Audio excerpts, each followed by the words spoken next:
Olá, turma, bom dia! Hoje vamos falar um pouco a respeito das características e usos da água. Vamos iniciar falando a respeito do quanto a água é importante para as plantas. Por quê? Porque sem água as plantas tendem a reduzir as suas células e via secar, via murchar. Além disso, a água é importante para as plantas por conta da sua germinação, transporte de substâncias, a fotossíntese e, além do mais, que a água serve de habitat para muitas espécies de plantas, ou seja, as plantas aquáticas. A água é importante não só para as plantas, como para todos os seres vivos. E então, essa importância, por exemplo, quando você descobre um novo planeta, os cientistas descobrem um novo planeta e a primeira coisa que eles fazem é investigar se há a existência de água. Por quê? Porque devido à importância que a água tem para os seres vivos, existe grande chance, grande possibilidade de haver vida naquele planeta, como foi o caso de Marte, que encontraram água no ano de 2018, o que aumentou consideravelmente as chances de haver vida naquele planeta, certo? Agora vamos falar um pouco a respeito dos estados físicos da água, que são eles: sólido, líquido e gasoso. Sólido, vamos pegar o exemplo de um cubinho de gelo. Eu tenho água no estado sólido. E no estado líquido, a água que ingerimos, a água que bebemos, ela está no líquido. E temos no estado gasoso, que é aquela água que evapora, certo?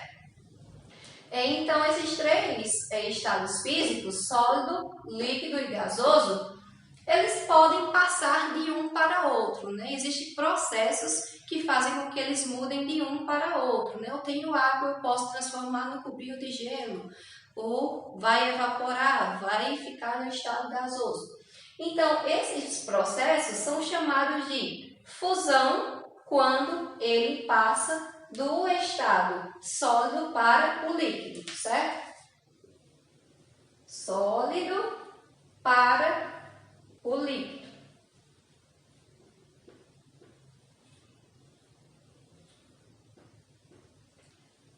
É chamado de solidificação quando passa do líquido para o sólido.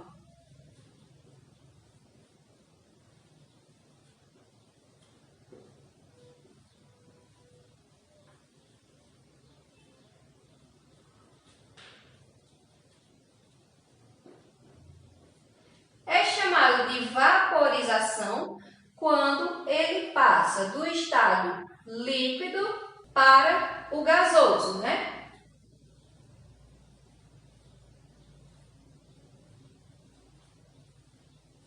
E é chamado de condensação quando passa do gasoso para o líquido. Vamos recapitular: fusão, sólido para o líquido. Solidificação, líquido para o sólido. Vaporização, do líquido para o gasoso, e a condensação, que é do gasoso para o líquido, certo? Então, agora a gente vai falar um pouco a respeito do ciclo da água. Por quê? Porque o ciclo da água é importante a gente estudar para entender esses processos, de evaporação, de condensação e de precipitação. Ciclo quer dizer que é uma coisa que vai e volta, se repete, certo? Então, o primeiro é a evaporação. Digamos que temos um lago com a água, e então o sol bate, com que ele bate, o sol, aquela água ela vai evaporar, ela vai subir. Então, esse processo é chamado de evaporação. Quando está no líquido, está água lá, no lago. O sol bateu, ela evaporou. Então, quer dizer que esse processo é a evaporação. O segundo processo, que é a condensação, é após a água chegar lá em cima. Quando ela chega lá em cima, a temperatura vai baixar. Com que a temperatura baixa, forma pequenas partículas, gotículas, e é chamado de condensação. O próximo passo é a precipitação. Na precipitação, após a água estar lá em cima, com as temperaturas baixas, vai se formar gotículas maiores, que no caso é a chuva.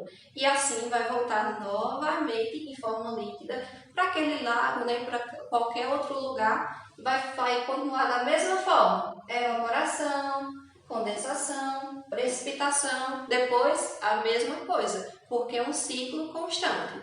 Agora vamos conhecer um pouco dos usos da água. Consumo residencial, geração de energia, agropecuária e indústria. No consumo residencial, pessoal, para que usamos a água?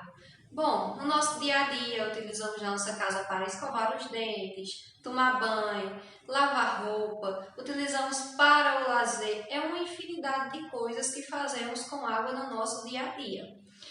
Só que para essa água chegar na sua casa, para que ela seja ideal para o seu consumo, é claro que ela vai passar por uma estação de tratamento para que chegue adequada, certo? Agora vamos falar um pouco a respeito da geração de energia.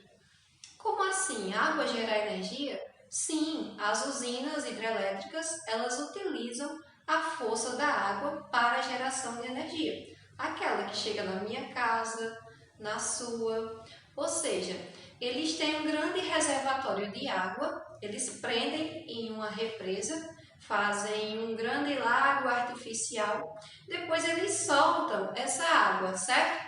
Quando eles soltam essa água, é gerado muita força, e essa força é que produz a energia.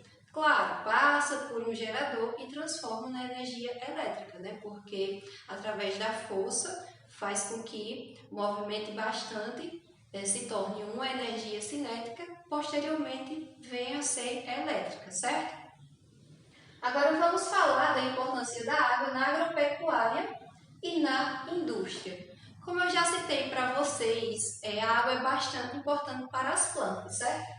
Nessa parte da agropecuária, plantas, grandes plantações, criações de animais, isso exige muito uso da água, certo? E na indústria, em tudo tem água envolvida em tudo. Ou seja, se você tem um aparelho celular, teve água envolvida. Se você tem roupa, calçado, enfim, uma infinidade de coisas. Se você voltar todo o processo, utilizou bastante água. É isso, pessoal. A nossa aula de ciência se encerra por aqui. Agora vamos fazer o nosso exercício. Eu vou abrir também um fórum de perguntas. Caso vocês tenham alguma dúvida, é só chamar, certo? E não se esqueça, beba água.